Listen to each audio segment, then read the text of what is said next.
Jamaica nil, Costa Rica 1.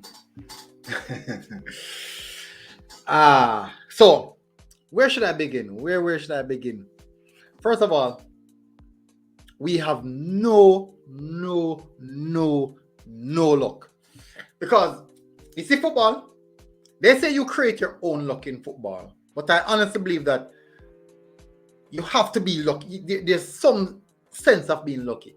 If you guys saw one of Canada's goal that they scored, the ball deflect off the back. Is it Canada? The back of the captain actually. But in football, you have to have some form of luck. You have to have some form of luck. It doesn't matter how good you play or how well you play. You need just that little bit extra luck. Yes, sometimes you create your own luck, but you need that extra luck. You really do need that extra luck. So, guys, welcome again to Military Guna TV. Thank you very much for tuning in. Before I get into the details, I want you guys to smash the like button, hit that subscribe button. As you know, I'm on the road to 50K before the end of the year. 50K.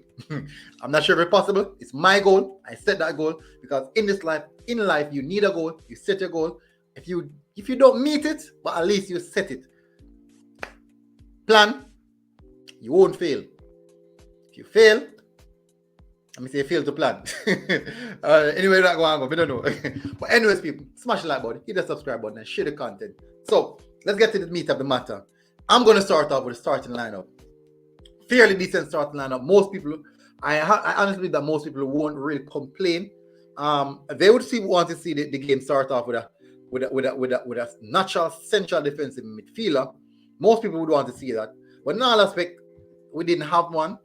We didn't start it off with one. But what we saw, we had more fluidity in the team. So we had Speedy Williams as the holding midfielder.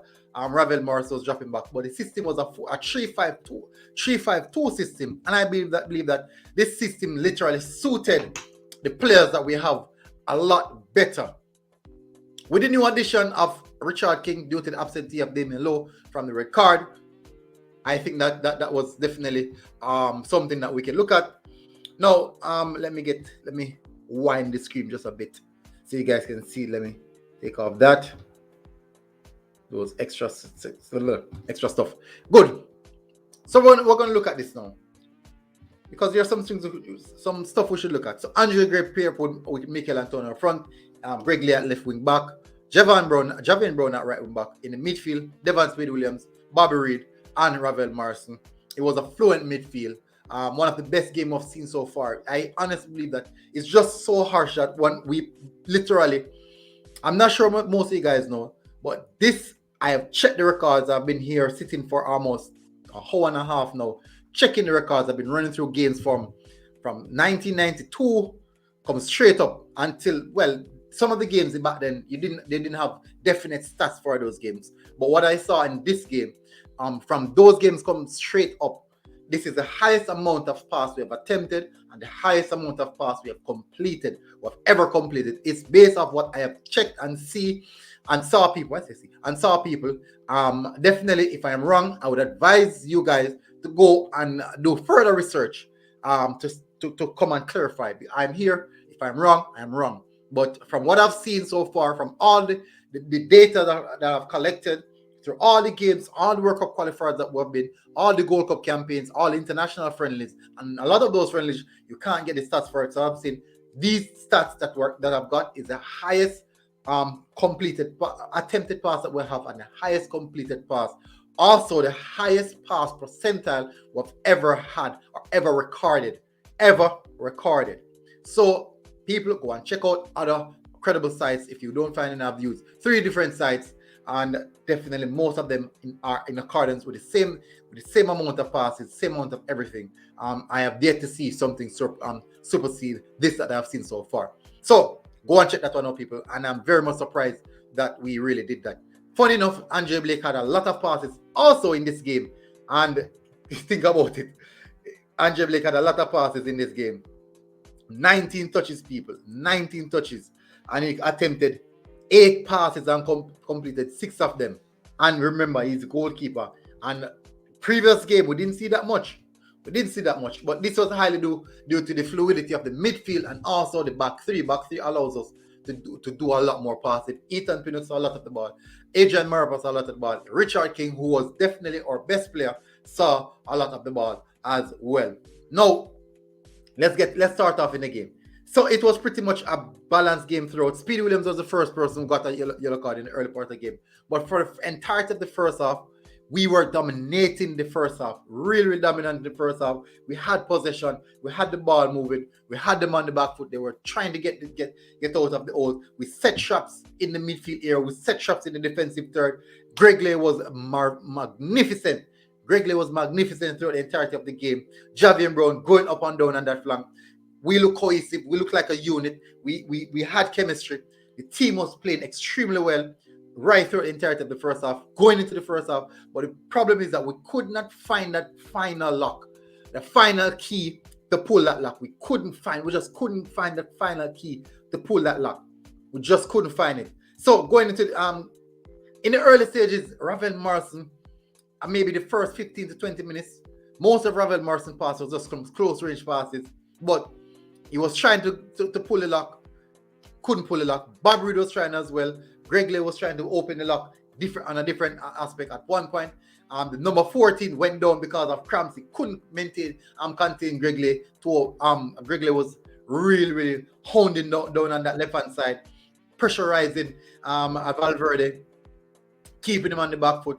We were bombing forward, overlapping wing backs. The attacking, we have 5 channels. It's been a long while since we've seen us attacking in 5 channels. Just unfortunate, we just couldn't get any goal. Why couldn't we get any goal though? Mikel Antonio was utilizing the channel. Andre Gray was utilizing the channel as well, but we just couldn't get goal. Why? We lack the final finish pass. We definitely lack that finish pass, and we could have saw those finish pass coming in the second half when the likes of Peter Lee Vassell. Not saying that Ravel Morrison didn't try. What I'm saying is that his passes are more of a close range passes. Keep it moving. Pressurizing the midfield, dominating the midfield. It's been a long while since I've played against a team and dominate midfield in that aspect. Really good outlet, I would say. So going to the second half now. Coming out of the second half, team coming confident. We see 2 early changes. Giovanni is coming for Antonio, and Kevin Stewart coming for Speedy Williams. Now, a lot of people may argue about these substitutions.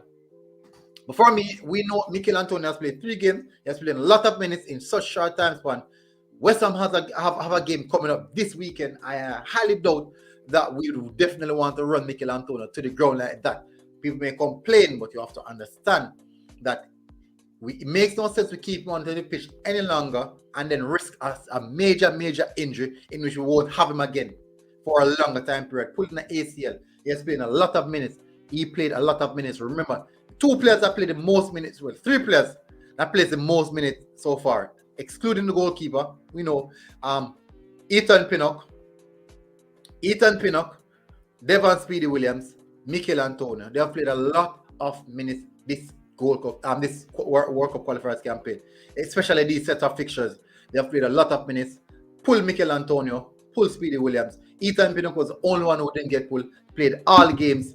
And foresee every event throughout these games. But I know people will argue about that and people will find problems with that.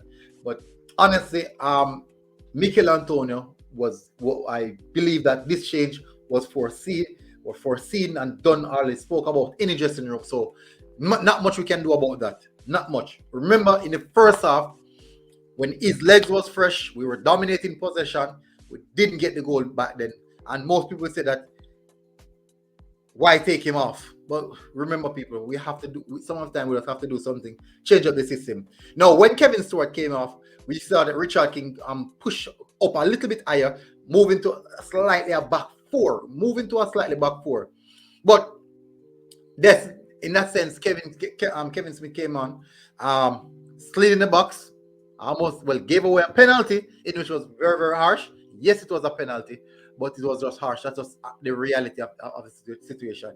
Made contact with the player, cleared the ball, and just so it was a penalty in my view. Then great save by Andre Blake.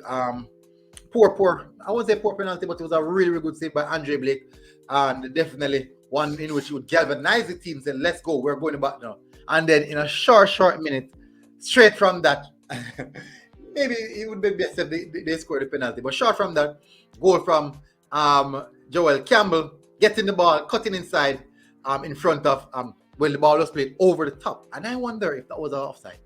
Let me see something. I wonder. I'm gonna see if I can show it to you guys. That goal was just so offside-ish.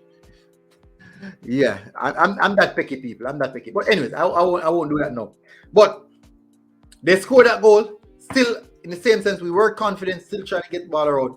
Then now later on, we see the likes of Peter Lee Vassell coming on, Lamar Walker coming on, Bobby Reed and Ravel Morrison respectively coming on. Peter Lee Vassell and Lamar Walker coming with a bit of extra energy, pumping that midfield, doing a lot of work off the ball. And we saw Peter Lee Vassell with those final passes, final entry passes that we really, really needed, but it just couldn't come enough. Javon East couldn't get off those, put himself in those areas to be really, really clinical or to be effective. And at the same time, Andre Gray legs was going as well. But definitely we dominated the game, but still can't get anything from it. But it was just so sad. It's really, really sad. Reggae Boyz, as I said, people, 63% ball possession. We haven't seen that. I cannot remember seeing the Reggae Boyz having 63% ball possession. I cannot remember that. Total shots 15. Ooh, what's happened there? Ooh. Let me get back. Get back to you, people. Now, this is what I want to show you guys. Passes. As I said, this is what I'm talking about. 606 passes, people. I have not seen a record of that as yet. 88 passing accuracy, and we completed 535 passes. I have not seen any of that. I have not seen it, people. And I'm being honest, I have not seen it. I have not seen that. I have not seen that. I have never seen that. When I check the records, I haven't seen it. So basically, I would say that this year we're looking at is something historical. We are looking at something historical, people. We are definitely looking at something historical. What I'm going to do, I'm going to go over to my Twitter page and show you guys. Let me see if I can bring that up. So it's the final thing before I go. Final thing before I go, people.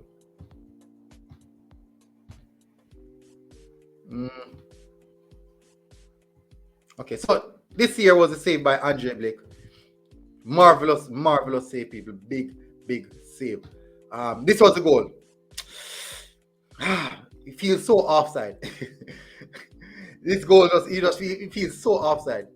But it was a lovely finish. As a lot of people are saying that the defender should have saved it. But look at the distance between the defender and the attacker. The moment he received the ball, he gets inside and receive the ball, he gets off that shot. He didn't waste any time. Quick snapshot. There's not much the defender could have done in that time. Not much at all. I